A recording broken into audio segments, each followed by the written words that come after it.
أعوذ بالله من الشيطان الرجيم بسم الله الرحمن الرحيم وبه نستعين فإنه خير ناصر ومعين. Today is 8th of March 2011. We are having Tafsir Ziyarat Jamia session number 8 and the third session of Aql or intellect. Alhamdulillah.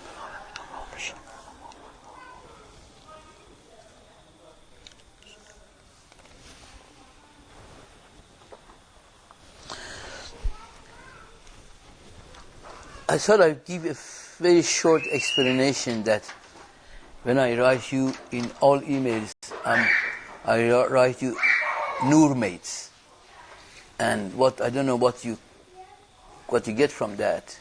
I'm sure it's very close to what I mean, but however, Noor mate means, but the literal meaning of it is people who are of the same Noor, right?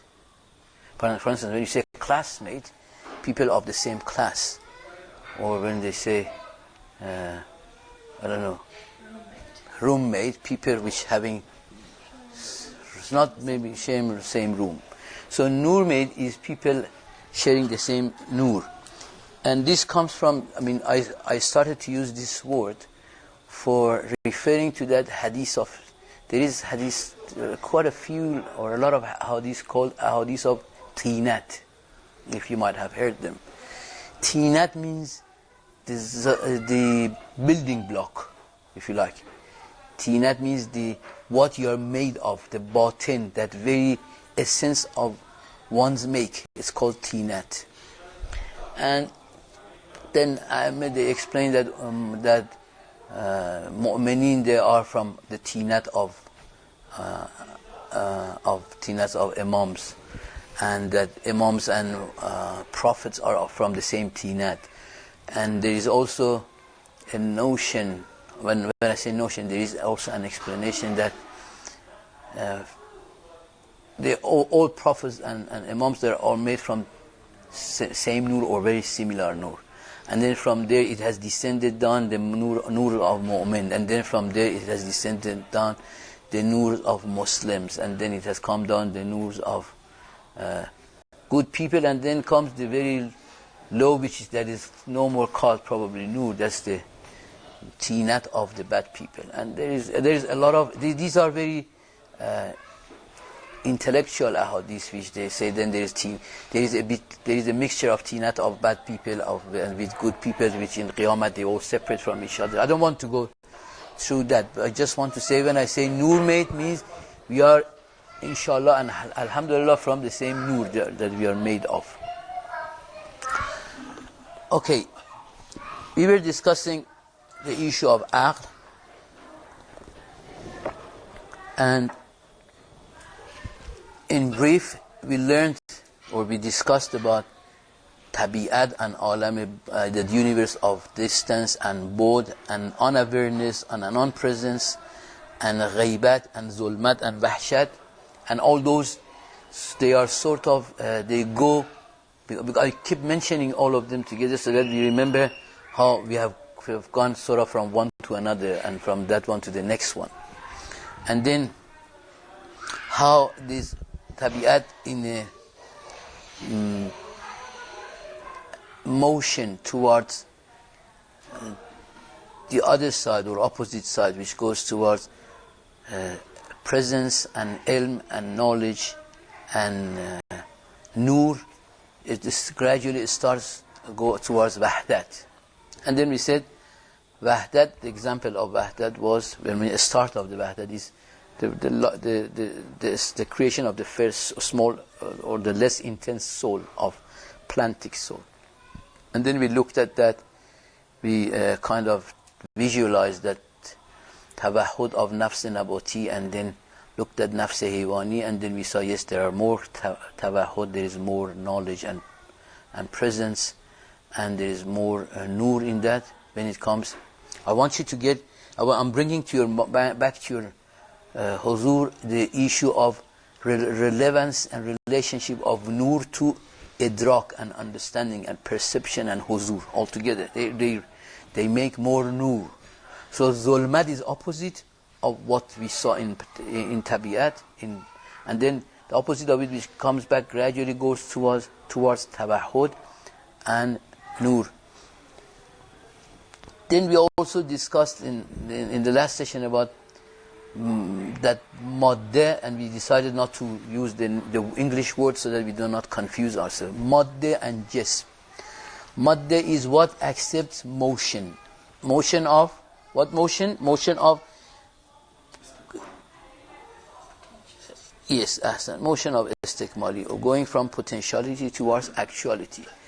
That is the nature of madde. And that we also looked at ghaybat in that matter, or adam. That we saw that in terms of adam nisbi, that relative adam, in universe of madde, almost everything is in a state of potentiality. It's a mixture of potentiality and actuality. So they are in adam. So gradually they are going, everything in world of matter, world of madde is going from adam towards wujud. That's how it's happening. Okay? And we also really referring to the first also issue in the first session of Aqd, that in matter there is also, in the universe of madde, there is also adam ghaybat of each part of a madde to other part of it.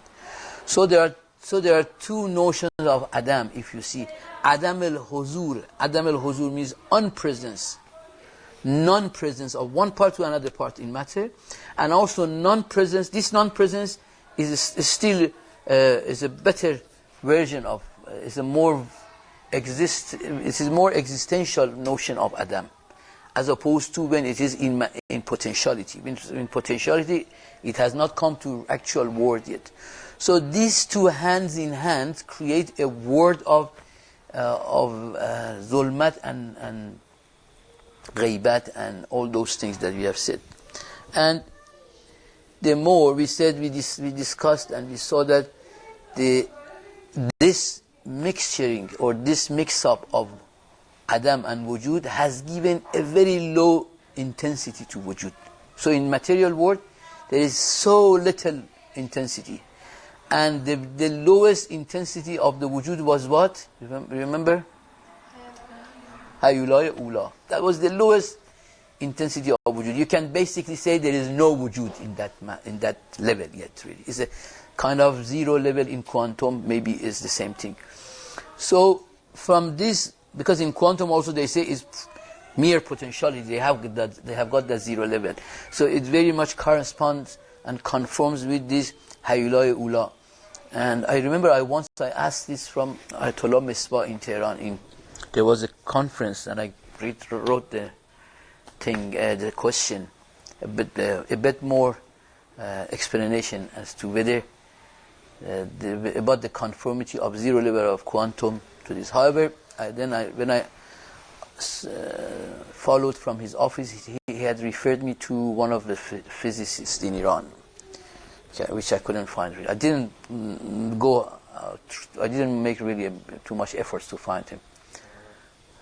But he's an Islamic physicist. So anyway,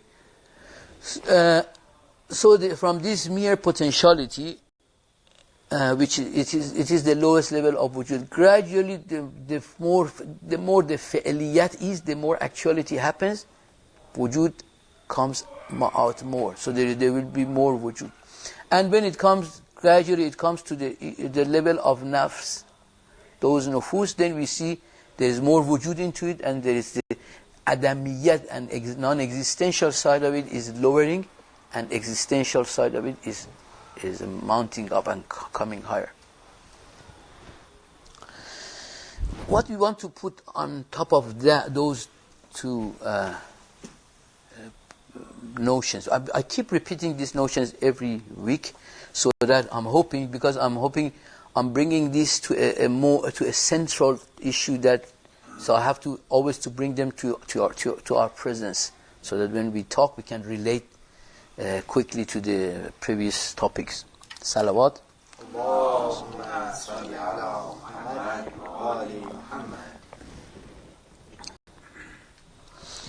We also said kullu, if you remember, kullu mujarradin aqilun wa kullu aqilin mujarradun. And everyone understand that, right? No? Every mujarrad, and mujarrad means non-material association, something without any material association. Every mujarrad or disengaged object is aqil, means what is now the notion we have from aqil? Aqil is conscious, aware, having knowledge about himself at least. That's conscious. Or what the way Imam Ali alayhi salam explains, jawharun darraq. So every mujarrad is aqil, and every aqil is mujarrad. If you look at that around you, you will find that. That was one of the questions that Fatima has raised initially, but I hope she has the answer now.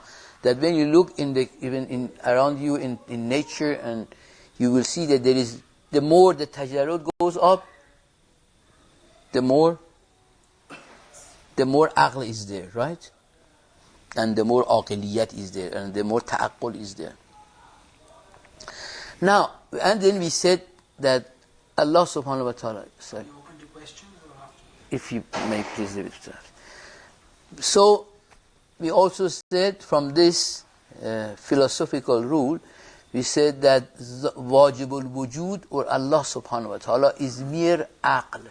And then this question came that, is Allah aql, or He has created aql? And then what was my answer? This is the context. It all depends on the context. Of course, Allah is the creator of the aql. But that aql that we say Allah has created is probably different from this aql that we are referring to. This aql means awareness. The shiddat and intensity of awareness, there is no one has got it more than Allah subhanahu wa ta'ala. So in that matter, in that way we call Allah aql mahz, or mere aql.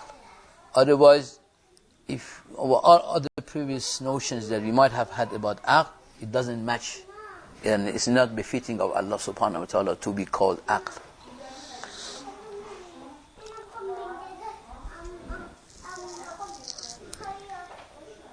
Avicenna, what I'm explaining now is the notion of Avicenna. Of course, different makatib they have discussed about it.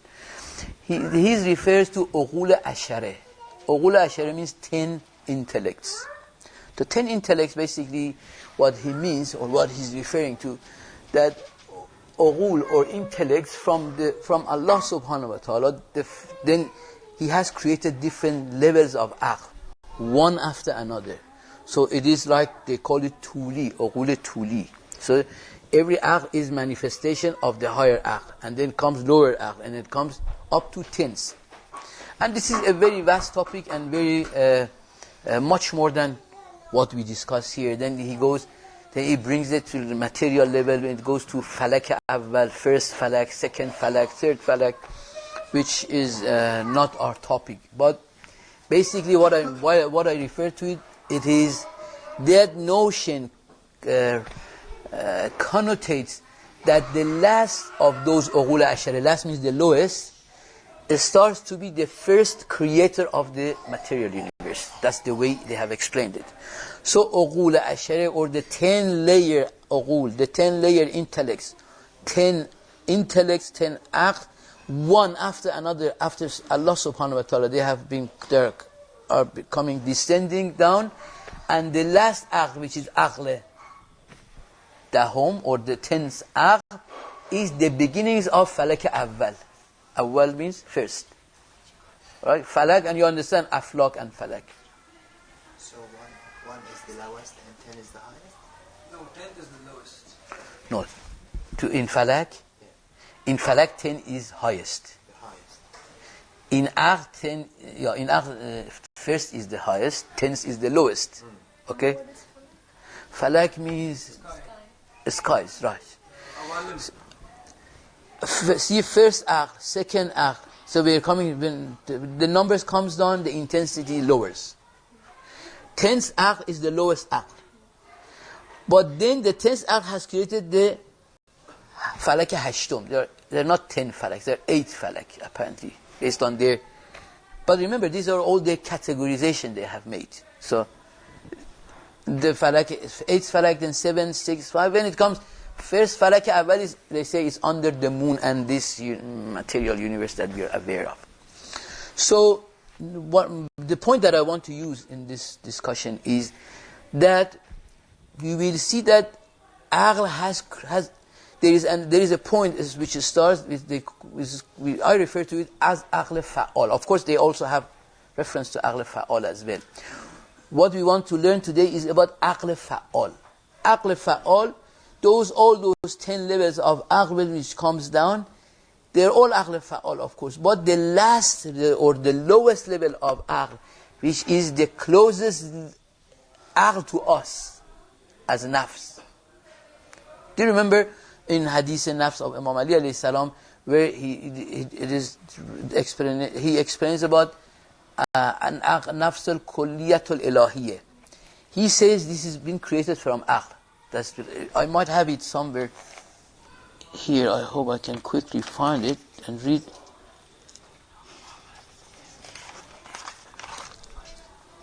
Salawat bar Muhammad al Muhammad. Yeah, here. Wa al Muhammad.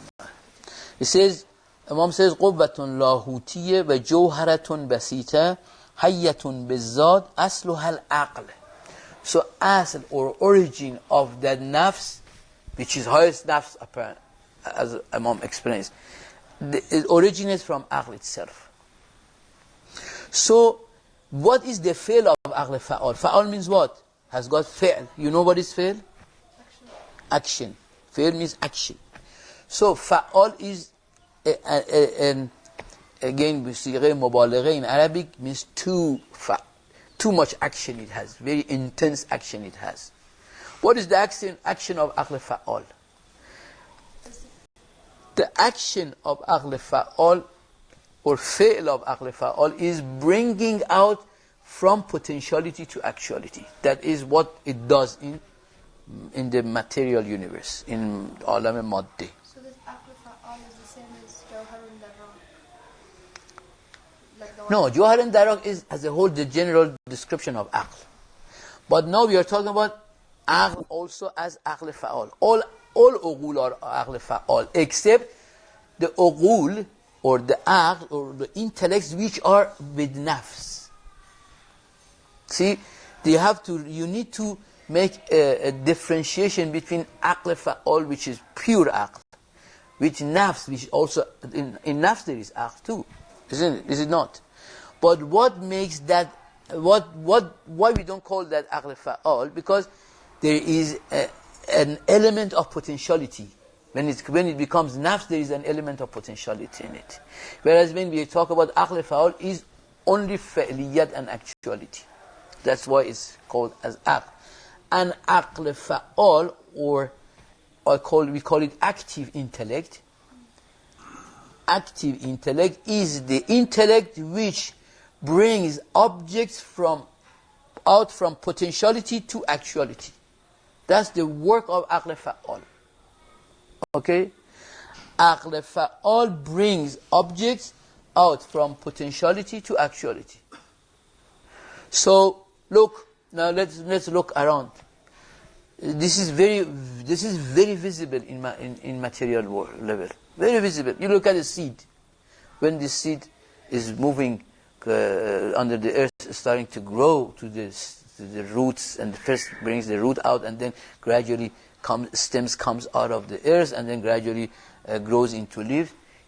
What is happening? Who is doing this? When you look at all the physical effects on the earth, they call like the rain or the... rain, you could look at gravity, you look at all other apparently materialistic rules which govern the materialistic life. What is behind them? I mean, what makes them happen? We have, although we have learned in university and in the school that we have human beings have categorized them, have looked at them, and these are the things which are all the time happening. So because they are always regularly happening like that, we have given the name and categorized them, and then we know what we have seen how they function, and we have said yes, this will do that. If you combine oxygen and hydrogen, or what is called in English, hydrogen, it gives water. Because this always happens, so we have learned this, we know the function, we know it happens always, it never does otherwise, so we have made it the rule. But if you look at behind the rule, then that is where the work of aql fa'al is. Aql fa'al is making all these rules happen in the material world. The sunrise and the sunset. Everything. There is nothing in the whole. There is nothing because if matter, I always give this example, if matter alone can do anything, what happens to a dead body? Why it doesn't do any more function? Because there is something that was that ruh and the nafs in it which was making it work like that. So matter alone does not function. So it doesn't do anything. So all these rules that we see behind material world, these are the work of aql fa'al. Aql fa'al is giving rise to the seeds. Aql fa'al is giving rise to embryo. Aql fa'al is giving making gravity work. Aql fa'al is making the rain comes. Aql fa'al, everything that you look around is the whole around you is all aql fa'al is there.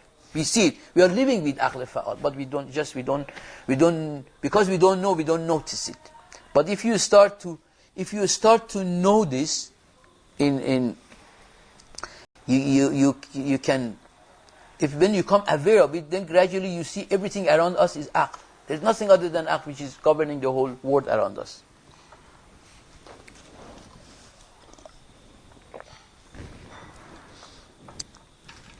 If you look at the other thing is here on the same notion. If you look at every potentiality is coming from another potentiality. And that potentiality is coming from another potentiality. If you trace it back, it must reach to somewhere that there is no more potentiality. So they call it in Arabic, they call it muharrik. Muharrik awwal is aql. The first muharrik.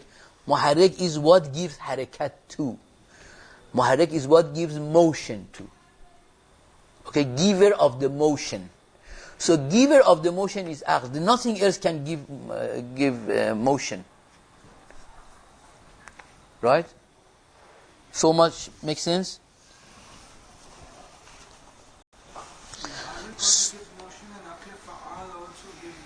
No, aql fa'al is the same thing. Aql fa'al itself is muharrik, means gives motion. So everything in the universe, in things around us is working, is initial, original start of harakat comes from aql fa'al. And remember, up to aql fa'al, what is after aql fa'al? We are distinguishing between two levels now. One level, whether you call it ughul ashare or whether you call it ughul wahid or whatever you want to name it. All those ughul which they have, they're all fi'liyat. And after ughul, which are all potentialities, right? The notion and distinction between these are alam ibda. That's another alam. That's the alam that then Allah kun fayakun happens in that alam. Or alam amr if you like. You can probably call it alam aql upward. Yeah. So the lowest level of aql, which is closest level, this is closest aql to us. The closest aql fa'al to us is what? Is that aql which gives motion to our world, to us or to our world around us. But there are uqul which or intellects above those intellects, which reaches to Allah subhanahu wa ta'ala, or which is the last one before Allah subhanahu wa ta'ala, which is called, they call it aql awwal. They give different, or they call it ma'lula awwal, they call it aql awwal, they call it the different meanings to it. Or they call it aql kull, aql kulli. So there are similar names for it. So this closest aql fa'al, the closest active intellect to us is that aql that we are related to, that works with us, is close to the material universe, and when we read in Quran, فَالْمُدَبِّرَاتِ أَمْرًا, there are verses like that talks about, this is talking about uqul. Who's mudabbir? Is uqul, but they also I can see Dr. Muhammad is thinking about, or maybe your eyes is telling me you are referring to something else from that Mudabbirat al-Amra. I'm trying to remember the whole surah. Okay. Okay, I can bring it. Let's read it. Because it's in Nazi'at. Nazi'at. Let's bring it and see what it says. Nazi'at is towards the end of it, right? It's in it's third surah in last chapter. عاديات قادر على تين نازع انشقاق متففين تكبير بس نبأ النازعات.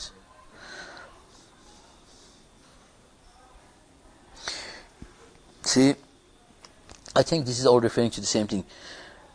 وَالنَّازِعَاتِ قَرْقًا, referring to angels. وَالنَّاشِطَاتِ نَشْطًا, that's another angels.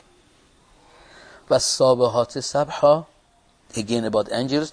فَالسَّابِغَاتِ سَبْقًا, so those who compete with each other. فَالْمُدَبِّرَاتِ أَمْرًا, and those who run, govern the affairs. So basically what I wanted to say, in Quran to this ughul is referred as angels. Ughul and angels are the same thing. Aql and malaikatullah. In Quran they call it either malaikatullah or in English angels. And Urafa call the same thing Asma'ullah. So Asma'ullah, malaikatullah and ughul are different versions of the same thing by different people. Okay?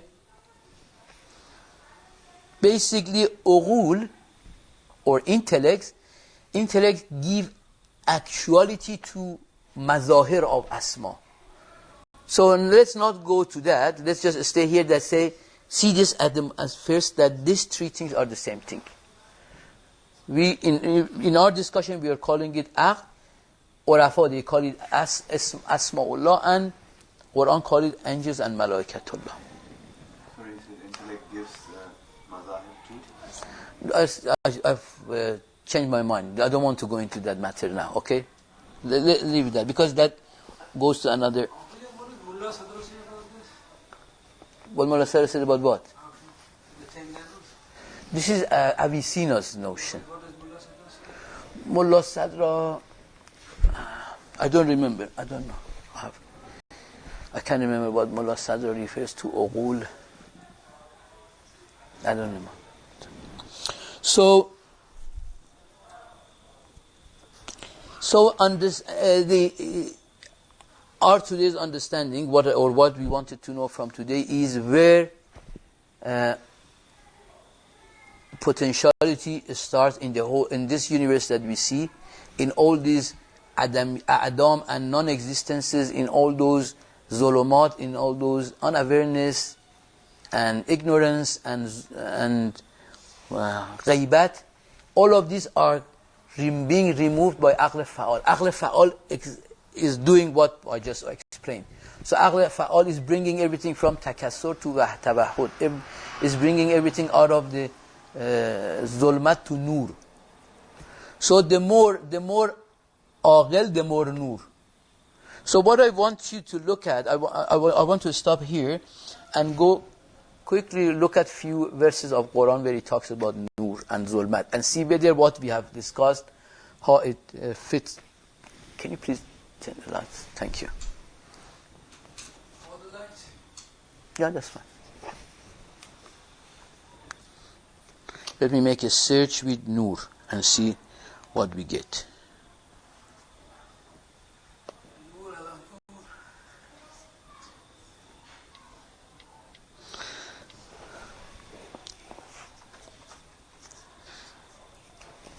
Yeah, let me give you, this is, I just saw one of my notes. It's a good example. It's a good example to make us better understand how aql gives actuality to a potential. See, a good example is when you look at sun and look at eyes, our eyes, physical eyes. If the sun, it's only the existence of sun which actualizes the eyes. If the sun is not there, so the nur of the sun is not there, because everything you see in physical realm, the way it happens is it has first nur has to reach to that object, and the nur of that object come and reaches to your eyes. So if this is the way sun is actualizing our sight. So our sight is in potentiality. If it's mere zulmat and darkness, our eyes does not work. It's only a potentiality that can see. But it is the sun which actualizes that potentiality of sight. Right? Similarly, aql does the same thing for potentiality, other potentialities. Aql acts like sun for the eyes.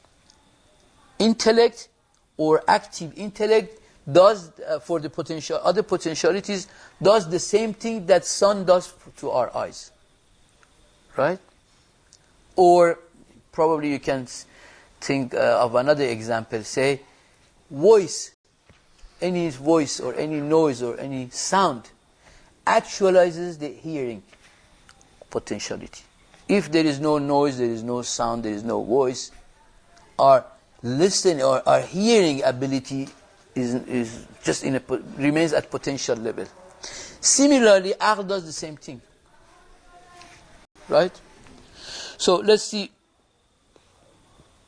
First thing, of course, all of you might remember, Bismillah ar-Rahman ar-Rahim, Allahu nuru samawati wal arz. Right? And let's look at the meaning of nur in both, in aql and in physical nur. And we see the meaning, the definition for the nur they give is Zahirun li zatihi muzhirun li ghayrih. Zahirun li zatihi means, but it is, what do you say zahir in English? Visible by itself, and muzhirun li ghayrih. It gives visibility to other things as well. That's the definition of nur.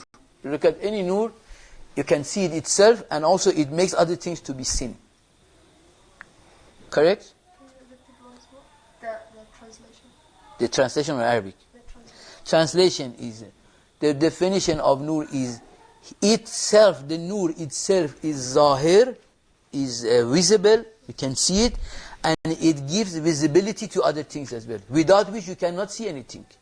If the nur is not there, you cannot see any other thing, even though they exist. But you need nur to see it. Similarly, aql is the same thing. If you look in Quran, you will find this, it doesn't give the definition, but you see this definition fits and matches very good with everywhere in Quran with nur. Allahu nuru samawati wal arz. Allah is the nur of samawati wal arz. Now let's look at what the things that we index-wise I just say and pass, that it is a mere tawahhud, because this is talk about Allah, so it's all in the ultimate of it. Is nur of samawat wal arz. It is the ultimate awareness of samawat and arz. It is samawat and arz, you understand, right? It is the ultimate wahdat and unity of the samawat wal arz. And when it looks at an ilm of it is the highest ilm of samawat wal arz. It all matches with this meaning of the nur.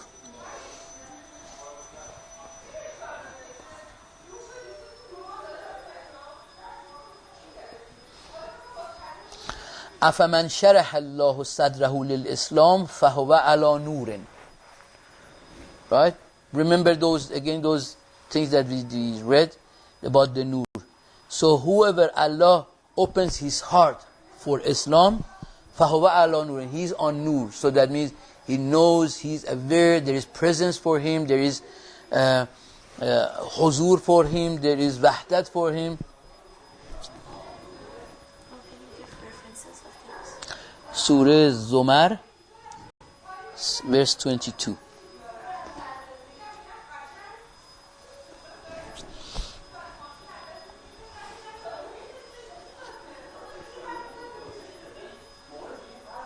Let's bring Zulmat.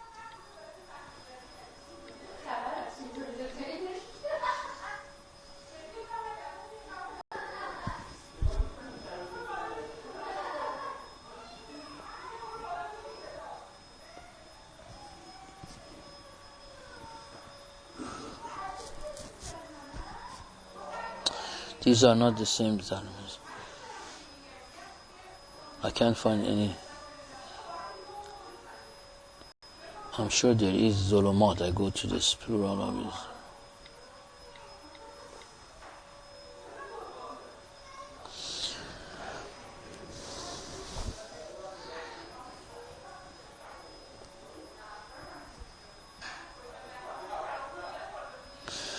مثلهم كمثل الذي استوقد نارا. This is in Baqarah, verse 17. The example of them is the example of those who have made a fire. فَلَمَّا أَضَاءَتْ مَا حَوْلَهُ, and that gives nur around them. ذَهَبَ اللَّهُ بِنُورِهِمْ, and Allah takes away the nur from them. So this is referring to, I think this is referring to munafiqeen, and so they don't believe, so they are not, when they are not believer, they are unaware, they are not knowledgeable, they are in alam takassur, they are in material level.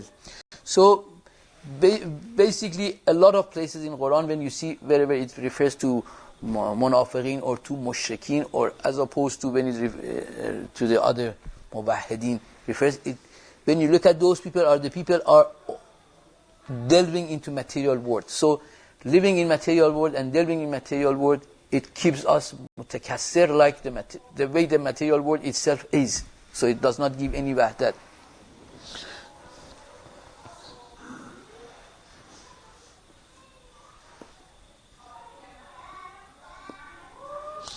فَإِنْدَهُ مَفَاتِحُ الْغَيْبِ لا يعلمها إلا هو ويعلم ما في البر والبحر وما تسقط من ورقة إلا لا يعلمها ولا حبة في ظلمات الأرض ولا رطب. Again, there is nothing in the darkness of the earth, means earth. So even Quran refers to earth as zulumat. So this is what I first session when I discussed, I did not bring anything from Quran. In Quran there is full of this that refers to as zulumat, of darkness, and this darkness and zulumat is due to what we discussed in our discussions, that is due to distance, due to both and unpresence and ignorance, and all of those has made ours unaware of itself, so it is zulumat and dark. Which one is This this? is an 59.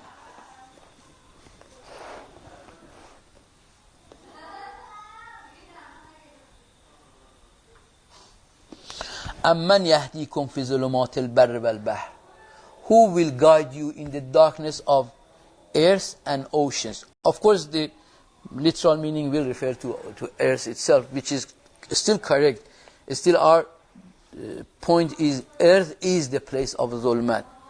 Because why is earth zulmat when there is the daytime? Why should Allah, can we say Allah is referring to the nighttime when it talks about zulmat of earth?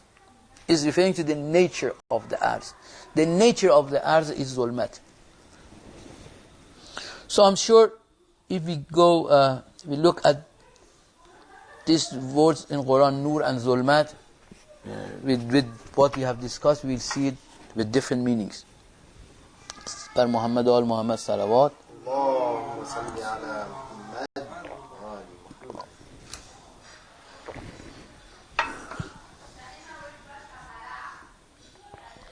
So we leave, inshallah, for next session. That's all I had today for today. Understanding of aql fa'al. I wrap it up. Conclusion. Aql fa'al, or active intellect, is what is working in the whole universe of madde, which is bringing things from potentiality to actuality. And aql fa'al is the muharrik and motion giver to every potentiality. And try to forget about physical motion, because it creates confusion. We are not talking about physical motion. We are talking about the motion of potentiality to actuality. Aql fa'al is there are, as per Avicenna, 10 levels of aql, which are uqul ashari, they are referred to, which is not very much of our concern, the number of them. It all depends on how you look at them and how you sort of categorize. But the thing is, between Allah subhanahu wa ta'ala And when you look at them, especially if you look at them as angels and malaika, then you will probably we understand them better, in the sense that there are different levels of malaika. We know that there are malaika which are mudabbir of universe of matter, and there are malaika which they are mudabbir of universe of khiyal. So there are different levels of malaika. So this is what we connect today: material universe and meaning of aql and aql fa'al.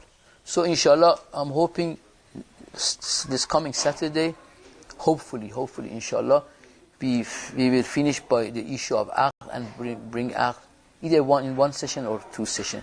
We bring aql to a more central conclusion. So